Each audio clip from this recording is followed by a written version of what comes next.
Greetings and salutations, fellow frequent travelers and infrequent travelers as well. If you've dialed in today, I am Tommy Danielsen reporting to you from stormy California, where we're actually northern NorCal is about to get a new atmospheric river. What is it called again? You work for the government. You're in charge of those things. Is it like the Pineapple Express or something like that? Something like that. No, that's another. Well, actually, we should talk about that too. That Disney's is releasing the dolls now. So we have a. We're joined today by Rudy. It didn't respond. Rudy was going to join us. He must have dozed off over there. That's what you can do when you're in your early 70s. But we have Marshall coming back this week. You were out on the road today. How did that, or this week, and how did that go? Oh, everything was fine. Atlanta was good. Flights were fine. A little delayed heading down for reasons I never did figure out, but I'll live. There you go. Yeah. So we've got a long list of things to go through today. And we're going to start with Brightline. Seems like Brightline West is the name of the game of the company that's going to start and let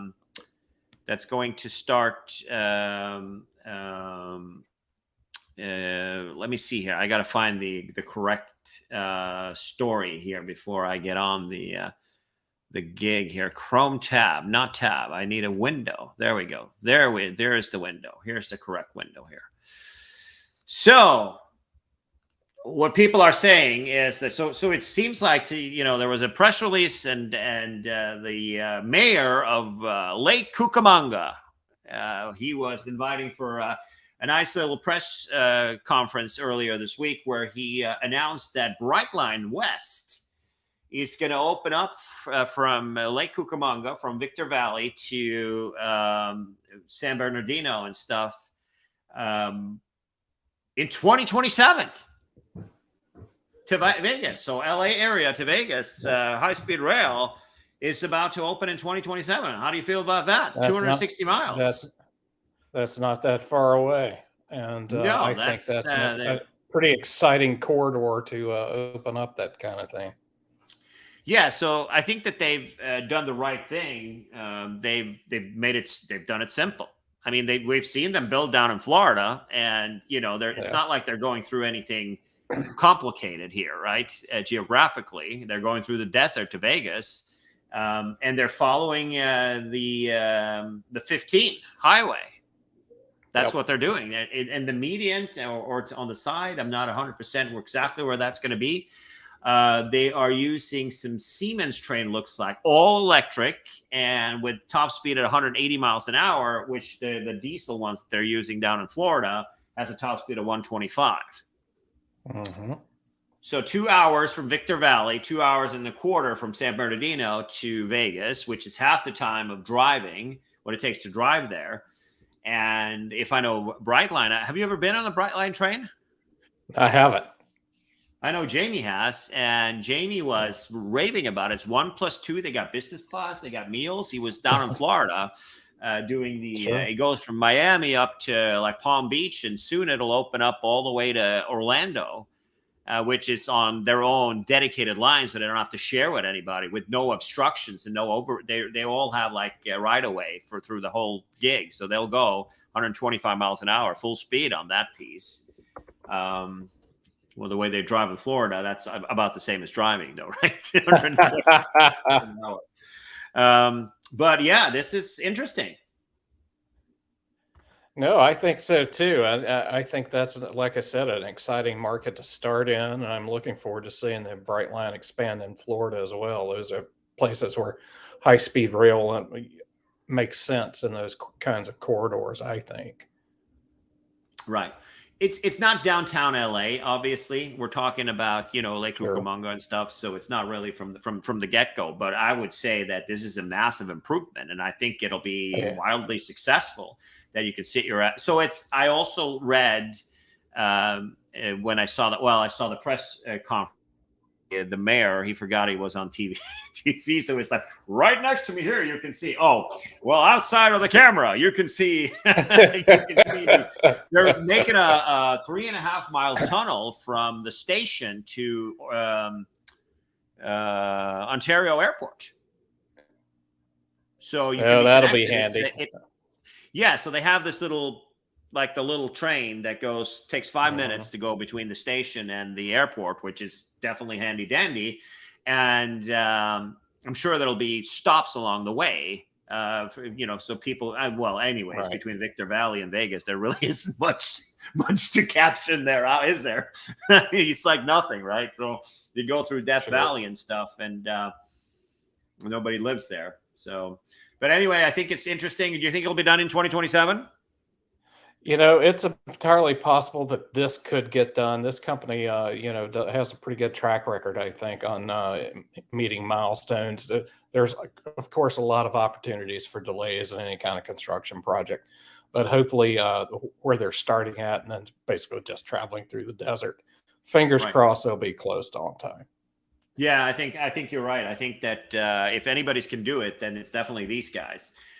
Speaking of delay, we got the annual report from the California high-speed rail, and it is not good news this time around, as expected. I was a little bit more optimistic than you were the last time we chatted about this. So Brian Kelly, the big cheese, not the points guy, but another guy, sent an update report last week, and it shows that they're another $10 billion in the hole. We talked about it when you were traveling somewhere, I think one or 2 weeks ago. Yeah. We were chatting a little bit about the delay, or not the delays, but about the grants that it didn't seem like any of the Biden packages were awarded to California High-Speed Rail. The round that was just awarded, there were 10 projects, and none of it, not a single dollar, got allocated. But I skimmed through the report. I haven't completely looked at it, but I mean, at the end of the day, the environmental clearance and all that stuff is already done.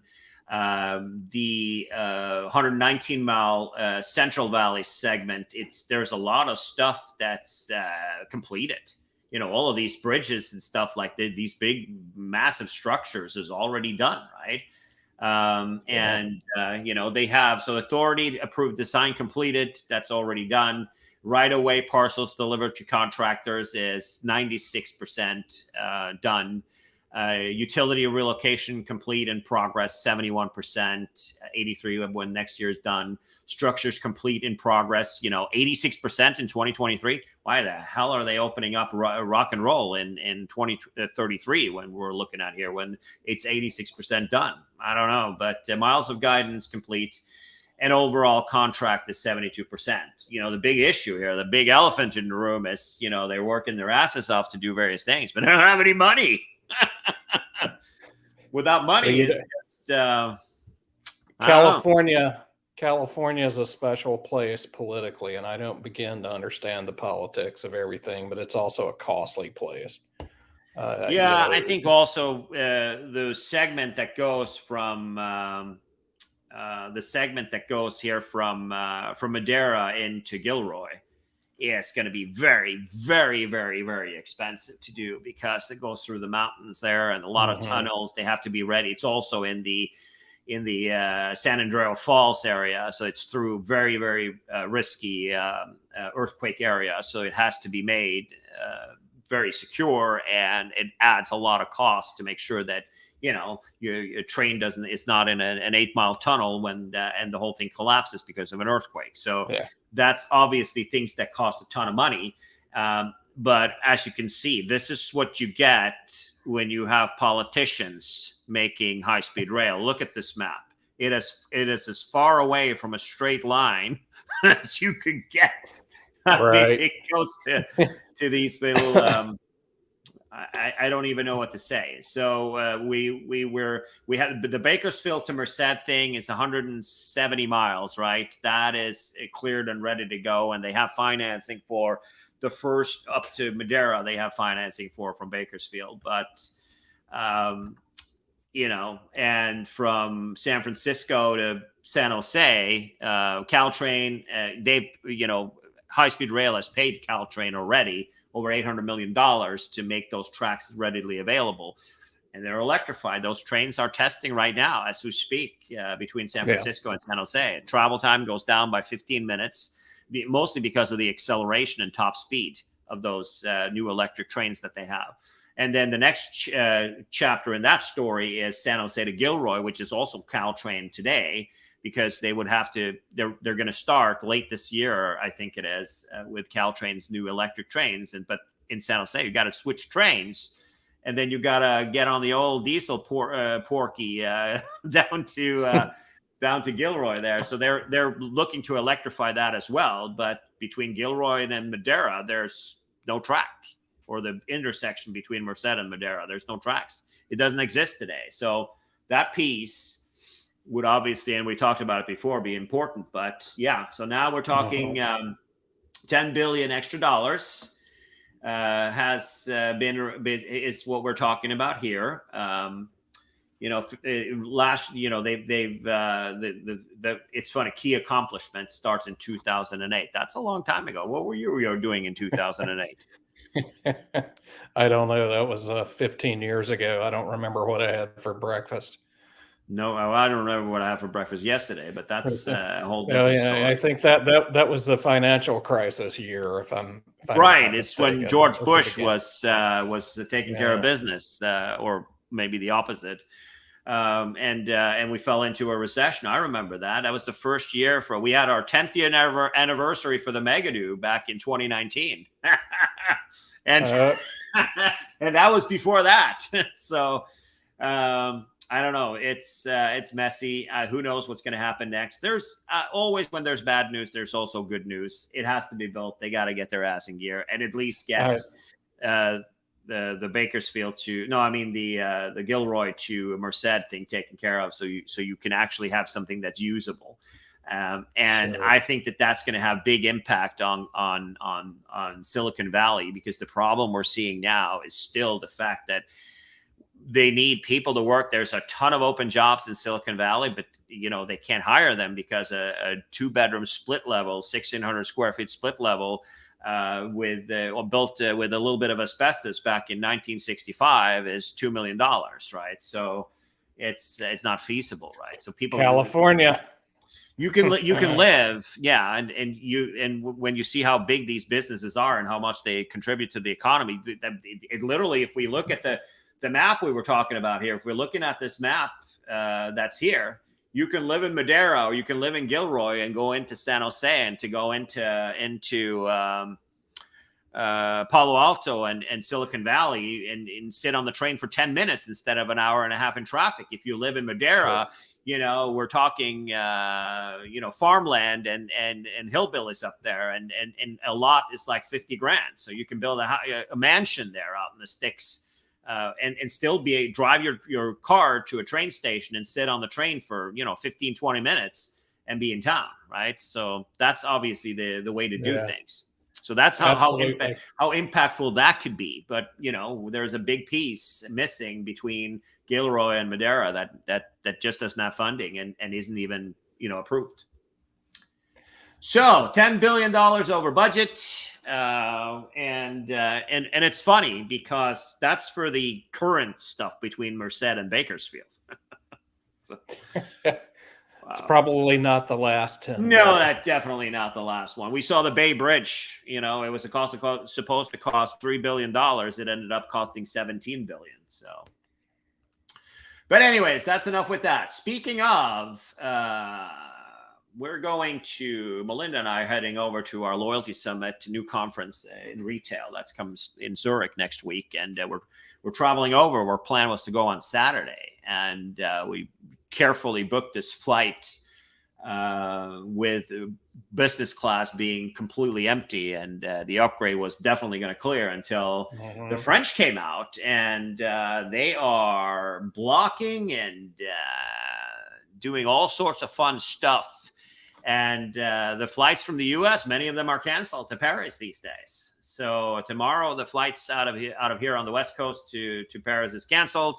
and which means that our flight on Saturday is probably going to be. We were planning on going there because to do a little Vendome, first Vendome stuff since the pandemic, and we're looking for some alternatives now. So, I hadn't heard about the pension strike issue, so I got to catch up on that. Yeah, I mean they're at the refineries, they're at railroads, they are at all sorts of fun things going on, and also air traffic is disrupted and things like that. So, what were the demands? They want to work 30-hour weeks until they're 30, and then they want a full pension. I think that was the gig there that they wanted. Wow, that sounds like a good time to me. Yeah, no kidding. That's how it is to live in France. You don't really work that much. Speaking of not working very much, it seems like our friends over at American Airlines, the CEO, Mr. Isom, has taken his checkbook out and starting to write some big checks. He's offering to write some big checks. We'll see how the union reacts. Well, there's more than one union, as you know. Oh, no doubt. The flight attendants have gotten whiff of the big nice checks. The flight attendants demand 35% raises plus what the pilots get. What do they get? Premium pay for working the galley and for nighttime flying. Higher per diem allows me a Me Too clause that would see allowances increase automatically if pilots want a higher rate. 35% raise. Pace goes from $30 an hour to $41, and then the top range goes up to $95 an hour, plus a 6% annual raise on top of that. Pay for time spent during boarding, which unions haven't made a priority in the past because of higher wages in lieu of pay during boarding benefits their most senior members. There you have it. Sounds like we got a good spring going for us. It does. We'll see how long it lasts. Something's going to give. Their pay rates are going to go up for the pilots and the flight attendants. It's going to be somewhere around what Delta pays. And we'll have to see. The whole no pay during boarding thing has always been interesting to me. I think that it's like kind of the way that the wole thing works. It's an old contract that they did. I don't know how it works either, but that's where I was headed. I mean, it's just always been that way, and the hourly rate has been sort of, for lack of a better way to put it, it's been set maybe higher than it otherwise would have been, just because that's the way crews are paid, based on flight hours. So right. Anyway. Delta offers boarding pay for flight attendants now, so I'm assuming American will have to. And right. United and everybody else. $2 Coke Kirby, he hasn't reacted up in Chicago, has he? Not yet. We'll see where because I know their pilots are in negotiation. I don't know about their flight attendants, to be honest. They have been in negotiation all the time since the merger. Actually, they've been in negotiation with Kirby since before the merger, when he was at U.S. Airways, because he used to be at American. So he the current CEO at United, he's got some good, the catering obviously is an issue there. It's like the Department of Correction. Bad.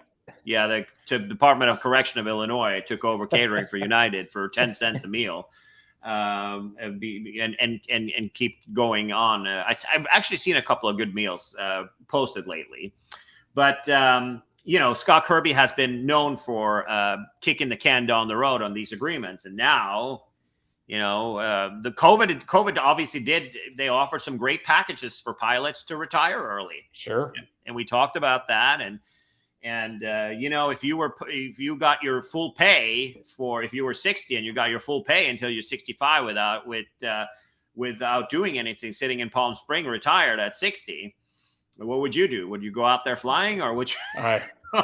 I'd punch out, buddy. Yeah, no, I would. When you hear the Roadrunner go, pew, that's me leaving the office for the last time. If I was off, we see you. Yeah. Bye-bye. Yeah, it's not even that. I wouldn't even say bye-bye. You would just hear that Roadrunner sound. So a lot of people took them up on the offer during the pandemic, and when taxpayers were paying those salaries, and they decided to lay a lot of people off, and they retired, and they ain't coming back. No. So I guess this is it. And, and then we we're not that old. Well, we're getting up there. We're in our 50s, early 50s right now. But I will tell you, I don't remember clearly back in 2009, South and Northwest was bankrupt. Delta, US Airways, Continental, United, American, the whole bunch. All of them. American did a pseudo bankruptcy and then finally did an actual bankruptcy in 2011, I think. Right, exactly. And there you have it. And what happens during bankruptcy? Well, you're going to have to accept a lower pay, sonny boy, and then we're just going around in circles. We will see if this works. It may for a while. A good recession it would really hit these companies hard at a time when they've vastly expanded the right. So what do you think? The Spirit merger now is not going to happen. I think that's actually a good thing, because that's going to put a wrench in the program here.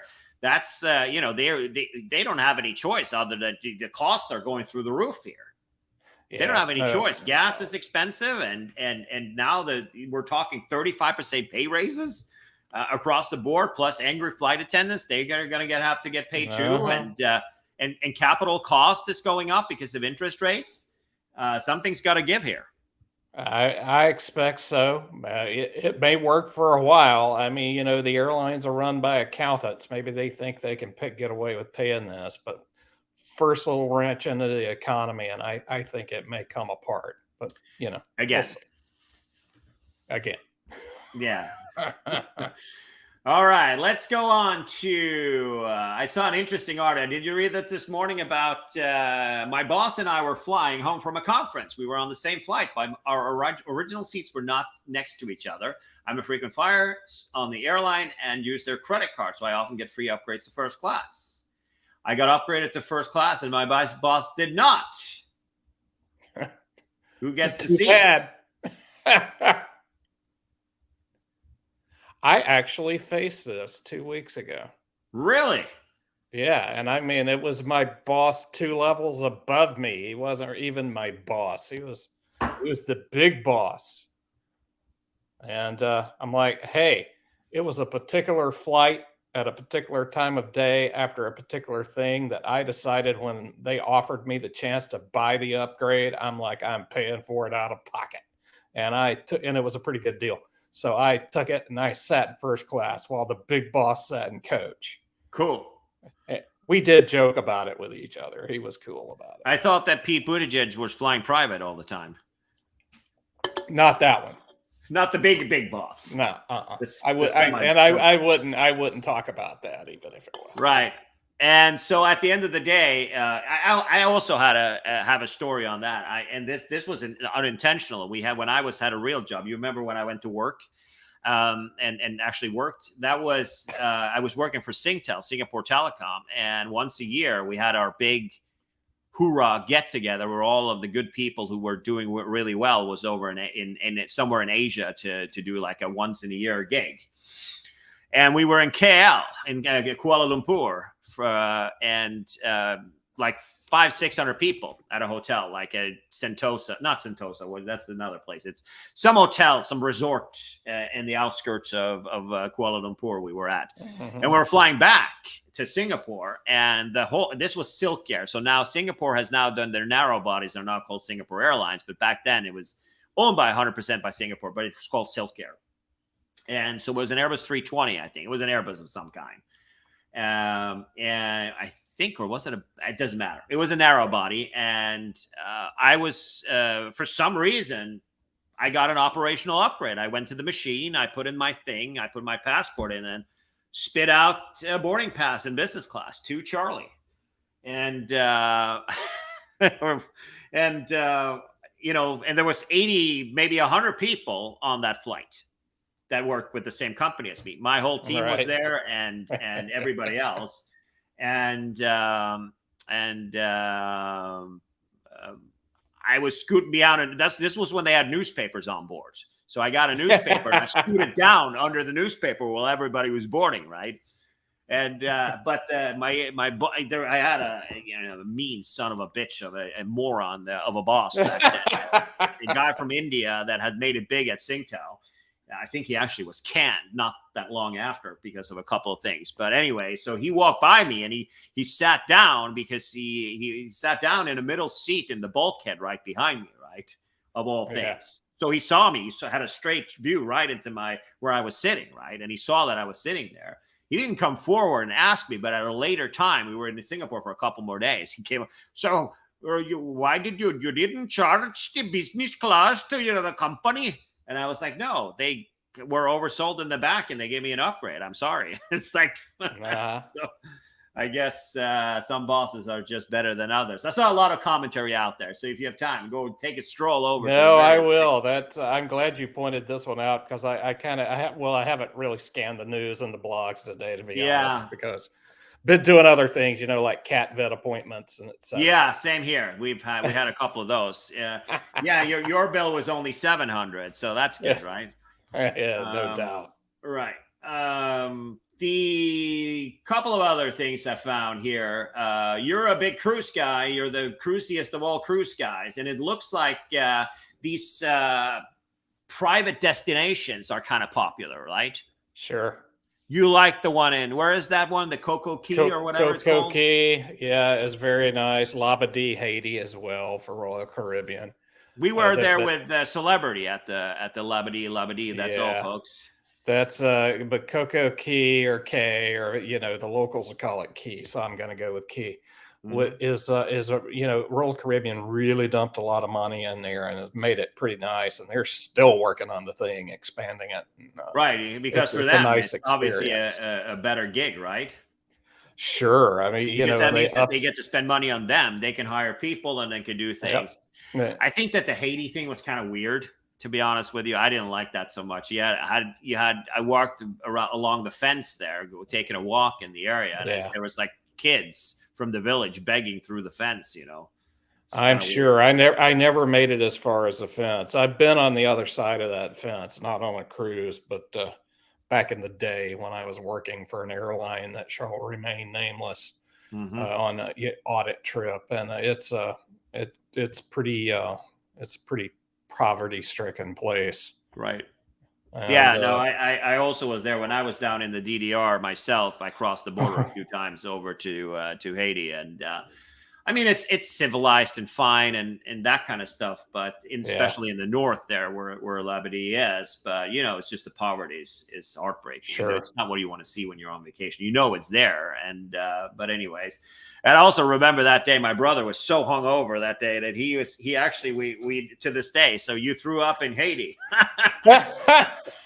That was funny. That was a good gig. But anyway, so we have Lighthouse Point, which is Disney Cruise Lines are building that.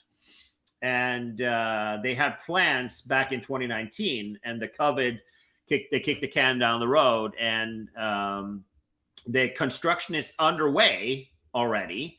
There's going to be a dedicated family beach on the island's east side, an arts and culture pavilion, and focusing on Bahamian traditions. What is that? Overcharging tourists? Is that the tradition? That's the Bahamian tradition. A family water play area featuring 2 slides, water drums, fountains, and section for toddlers. A covered gaming pavilion, volleyball. I just want to sit down, for crying out loud. Here we go. An adults-only beach completed with a dedicated bar. That's what we're talking about here. Sell some booze. Family cabanas and all sorts of stuff. Yeah, some shore excursions and other things. So they just purchased the land and then they build this stuff, right? Is that the way it works? They usually have to work a couple of deals with the Bahamian government. I don't know if they're greasing the skids or what, but they may lease parts of the land. They may purchase parts. Depends on which club, which island, which cruise line, I think. Right. But it's a good opportunity to upsell guests. I'm sure. Yeah. So then you have the other. And I'm still listening. You're still listening, huh? Yeah. Are you getting me a cat? Just about. All right. Yeah. So we have the next one is Royal. Did you hear about this? They're opening the Royal Beach Club for Royal Caribbean. Did you hear anything about this? I have, and there's a baby. How you doing, Sonny boy? There's Sonny. Does he have any teeth left? No, he's out of teeth, but he's otherwise 18 doing years well. old, baby. 18. That's so cool. Doing fine. Look at that. You're on TV, Sonny boy. Yeah, he just went to the vet today for his annual checkup. So he's a very popular cat. We got to do a full screen on this thing right here. Look at that. Look at the baby. Look at the baby. Hi, Sonny. Hi, Sonny. He's like, say hi, Tom. Say hi. Tom.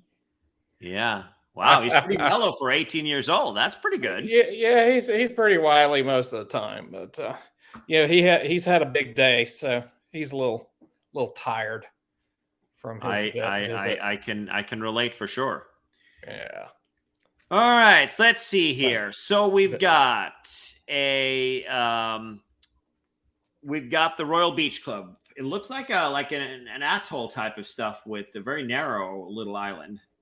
Yeah, I've seen that, and that's undeveloped land. Mostly, I've seen parked there in Nassau. Right. I think it's an interesting idea. A lot of people don't even get off the ship anymore in Nassau. Either they don't like Nassau, or they've been so many times, like myself. Right. They don't usually bother. So it's something new to do.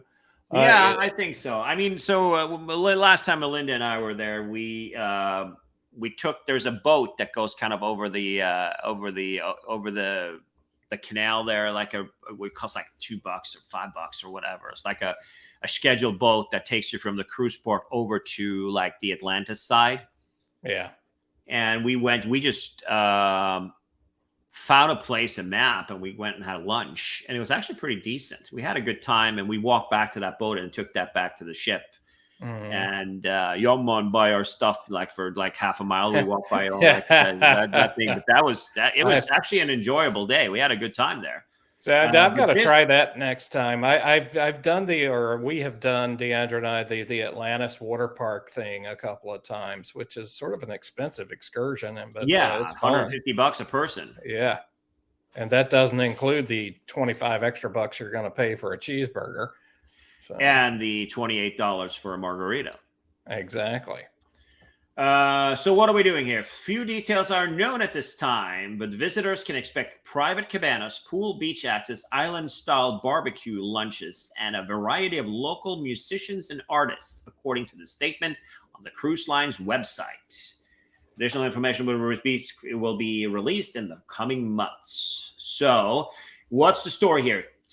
17 acres. Royal Caribbean has owned 13 of those acres. As part of an agreement, the Bahamian people can own 49% of the venture, with locals running most of the operations, and a portion of the profits going back to the Bahamian government and the people. Yes. So a little bit of a shakedown as expected, and there you have it. That's right. And a new way to upsell your guests. So no kidding. Well, as a shareholder in Royal Caribbean, I appreciate it. I think we have some shares too, but to get a discount or some upgrades or something. You got to have 100 shares. That's what we have. I think we have exactly that. Yeah. All right. Last thing on the menu today is Amex is opening up a serious club in New York, Midtown Manhattan. So this is which building was this again? It is the building itself is, and I thought it is One Vanderbilt is what the building is called. Tall building, as you can see, are looking like right over there to the Empire State Building. Yeah. And so Midtown, exclusive stuff. But I mean, you can hang out, and they aren't putting it's not like an airport lounge where you walk in and there's free hooch and that kind of stuff. But you can. If you have a Centurion card, how much is the Centurion card now? $5,000 a year? Is that how much it is? Didn't it go up to 7,500, or am I imagining things? I have no idea. Let's look it up. Let's do a little Googling. That's right. You can do the Googling. You can do the Google. So it's a brand new exclusive club designed for its top card members in one of the city's tallest building. dubbed Centurion, New York. This 11,500 square foot club is opening on March 9th, which is today, and gets a ton. And there's a ton to be excited about, even if you don't have a black card.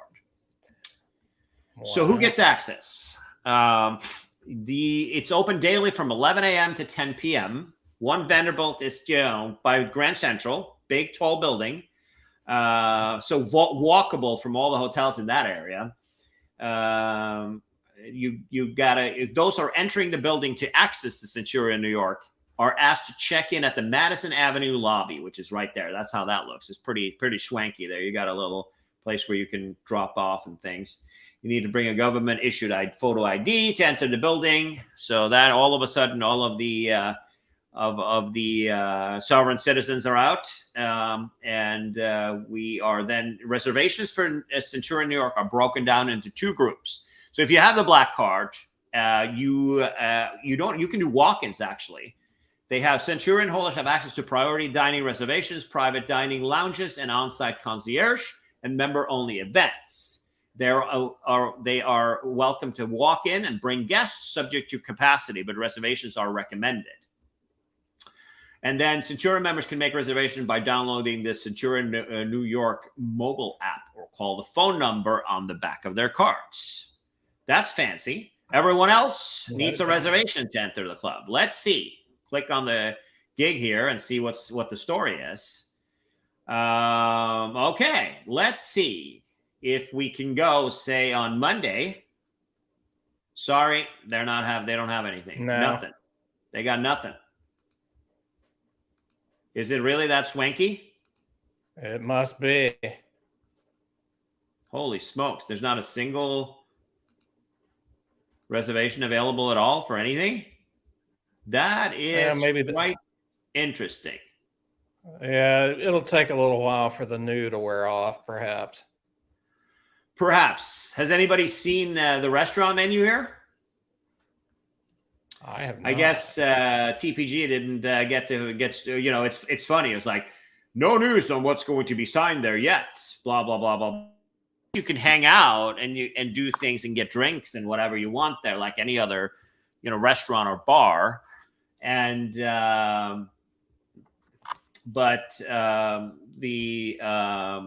no news on the menu yet. I assume that, you just get a check and you get a menu and all that kind of stuff, right? Yeah.